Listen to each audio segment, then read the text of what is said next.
joined by David Pearson. He's the creative director of David Pearson Films. He's also a travel vlogger and content creator for the local community and small business. Let's meet him now. How are you doing today, David? Good, mate. I'm doing well. It's great to be here in the studio and just have a good conversation, chat and share about my life and what I've been through.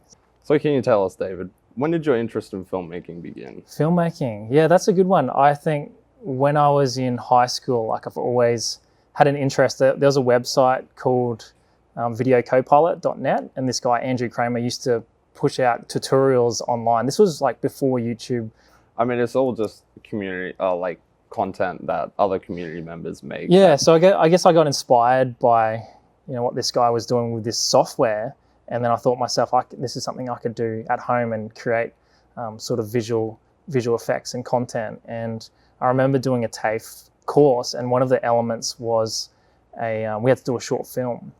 And I got a friend, like a couple of mates, and we just went out in the woods. We shot a film which was basically a recreation of Red Riding Hood, except in reverse, where Red Riding Hood was the one going after the wolf. So it was like a bit of a twist in that story. But I learned how to do visual effects, different camera angles, and really create a story with it. And yeah, I think that was probably what sparked my interest in that. I was like, this is something that I want to continue pursuing. As a visual storyteller, it is pretty interesting how we can take original ideas that have already been made and sort of flip them on its head and kind of create something new out of it as well. Yeah. Yeah, that is something that is very interesting. I mean, I feel like you have to start somewhere as well. And like there's been other people that have already pioneered a path in filmmaking and those areas. And then I was happy to come under like what they were teaching and learning and do it for myself and try it myself. So yeah, that was I guess my start. And then from there, I ended up going to doing a course with CQ University, and I did it externally. It was at the time it was called a Bachelor of Digital Innovation, and now I think it's called the Bachelor of Digital Media, and that was really a good foundation on learning the industry and all different areas of the digital space. So I learned how to do like 3D animation, doing little promo videos, and we even got to go to like Rockhampton and shoot some projects with the local council. That's cool. And let us do that. So yeah, I think that was a real good foundation for what I do now. So. And speaking of pioneers in the industry, do you have any sort of filmmakers or role models that sort of help push you into sort of the creative industry? Or is there any sort of filmmaker style that you feel you try to replicate in your own productions? I remember back in the day, like I was watching a lot of YouTube videos, and there was like Casey Neistat that used to do daily vlogs, and there was a season where I was doing daily content all the time. But I think Andrew Kramer, who did the tutorials on teaching people how to do visual effects, was really the person that really encouraged me and sparked. And even though I'd never met him personally, I was able to follow what he did. And yeah, probably some like various YouTubers and content creators have been a bit of an inspiration for me. So these have been the sort of role models that have helped inspire you to get into filmmaking, or was it more on your own merit? You just sort of sought these people out and you just came across them? Yeah, it's a good one. I think, from that kind of Red Riding Hood film that I did, I just had like friends around me. So one of my friends, Ben Terrell, his name is, he was really loves doing voiceover, visual effects. And I remember we came together on a project, and we actually entered into a competition for EB Games and won like a massive arcade cabinet. We did a Street Fighter short film. And but I think being able to have people in my life like locally, like we can encourage each other to grow and just make cool films and content. That's what really helped me grow in it's what I'm not doing. even really other filmmakers that you need to sort of inspire you. It's just sort of people that have those ideas, and you as a creative person can sort of help interpret those ideas visually. Well, that's it. And there was there was a movie, Scott Pilgrim versus the World, and I love the Classic. visual effects on that. And I was like, how can we take that kind of concept or content from the movie and put it into a short film? And I think that was all it was, just an idea, and really stepping out and doing it, and just giving it a go. And that was a good outcome where we won a competition. So were there any challenges you faced in the beginning as a filmmaker? Yeah, that's a good one. I think challenges would be just having other people in the creative space. So I live in Hervey Bay at the moment, and I think probably one of the biggest challenges were having people alongside me as I grew into this space. And I started, like, I do video production for local business now here in Hervey Bay, and it was really through building a relationship. And I remember, like, there was a turning point for me when I started, like, full-time in video production. And I used to work in IT, and I went to all these different schools and repaired all the laptops, and I developed a relationship with the guys in IT. But I've always had that passion for video in the back end, and I did weddings on weekends, so that was kind of like growing that skill in that space.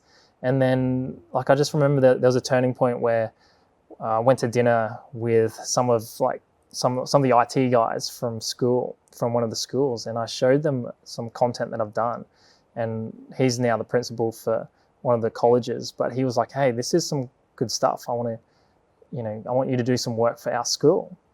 And I think that was, for me, it was a challenge, like, in that space as a filmmaker, but being able to be surrounded by a community that could really encourage you to grow into that. I was in the IT space, which is different to filmmaking, but I was still in community, and I think that was like a bridge into the filmmaking career that I have now. And yeah, since doing that video with that particular school, like, all the other schools saw that work, and they were like, "Oh, Dave's doing video production now, and why don't we get him to do content for our schools?" So yeah, that was like a big turning point and pivotal moment in that space. Having those networks and building those relationships is a way to overcome sort of that mental blockade that you can sort of build up for yourself. Yeah, and I would say, even if there's people not directly in your space, like filmmaking, I would definitely be just in community, like be around people, even bounce ideas until you find other people that can connect on that creative space. And I think since then I've been able to, as I've grown and honed my skills in video production, I've been able to be connected with more people that can help me grow in that particular space. I love to connect visuals to, like, kind of challenges that we face. And yeah, we did, like, a few of my mates were like, "Hey, let's climb Kilimanjaro." And, like, even before we climbed Kilimanjaro, I was involved in a project to build a community centre in a place in Uganda. And yeah, I remember we all went into the location to build this building, and it was all crowdsourced, all crowdfunded, and we had like $1,500 to start this massive building project. And talking about going in the deep end, in faith, we just went there and thought, "Hey, we'll make it happen." And I just remember it was a challenge, like, because we didn't see the end goal, we didn't have finances to build that building at a time, but we were persistent and kept doing it. And my part of it was just doing episodes. We created a series of episodes to show the people what we're doing on the ground, and then people were able to, they see the vision and were able to support us financially. So we ended up building, it was a 2-year project, and we built a massive community centre in Uganda, and we ended up raising around $40,000 for that. And it was through digital content, showing people what we're doing on the ground, that we're able to raise that. And yeah, tagging onto that, we did a Kilimanjaro climb, which was in itself another challenge, like a physical challenge as well. But I think I remember there were days where I was filming this stuff. I had a gimbal, and it was like I was just filming, and there were days where I was like, I don't even know where I'm going, and like everyone was away in the distance. But I just remember putting one step in front of the other.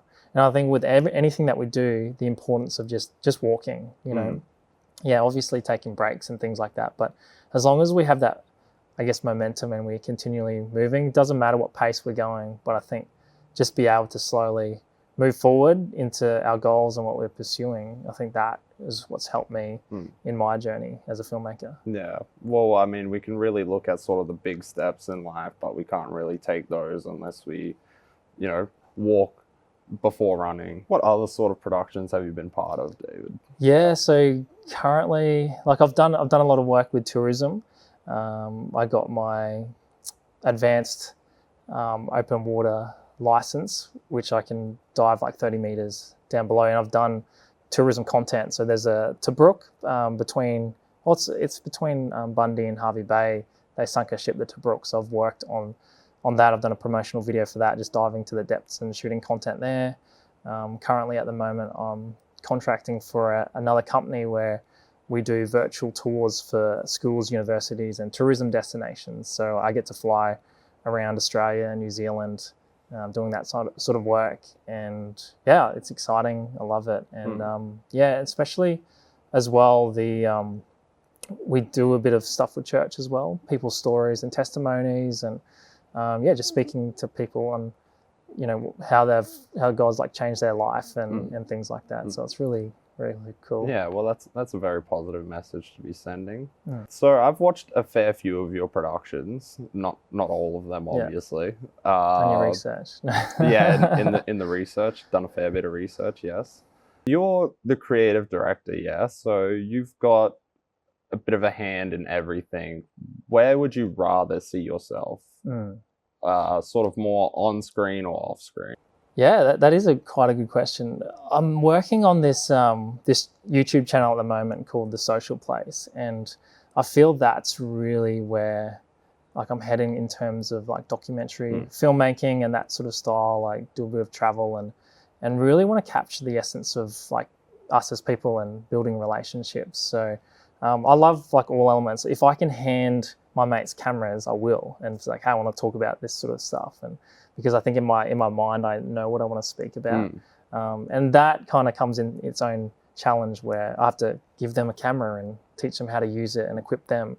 So I think being able to equip people to use gear and to know what shots that we want to take, and it's almost like handing over to someone so I can freely do like talking on camera or other things like that. So I kind of see myself as there's many tools, and there's many ways to do things. And I think, how can we best utilize that? And like, I love the filmmaking side of things, but then I also love when I can empower people to use cameras and take some cool shots for themselves. Just build up a real community rapport. Yeah, well, I think it's just about my kind of focus is really, how can we capture and tell stories in a way that's like fresh and organic, and being able to use a camera and just use it as a tool while still doing relationship with people or making people feel comfortable on set and all that, I think is a key. And yeah, I'm always constantly learning ways how we can best do that. Well, you did say that you are trying to establish a message in your productions. Do you feel personally that you use aspects of film to try to interpret that message? So like camera editing, sound, mise-en-scène, all that kind of stuff. Yeah. Do you feel like you accurately portray your message that you're trying to achieve or send out by using these techniques? Yeah, that's a really good question. I think if we look at cameras as tools, like computers as tools, and it's like an artist with a paintbrush, how are we going to use it? And I think definitely along the ways with cameras with gimbals, and I don't know, there's something about holding a camera and a gimbal and like moving with a flow or wanting people to focus onto a subject. I think there's definitely ways you can move cameras and utilize them in a way that tells a story that you want to tell. And as well as when it comes to editing, like voiceovers and music, you want people to feel something. If we're going on like a big mountain hike, we want to feel the challenge and then feel Yeah. the success, you know, when we get to the top. And I think there's so many ways we can tell that.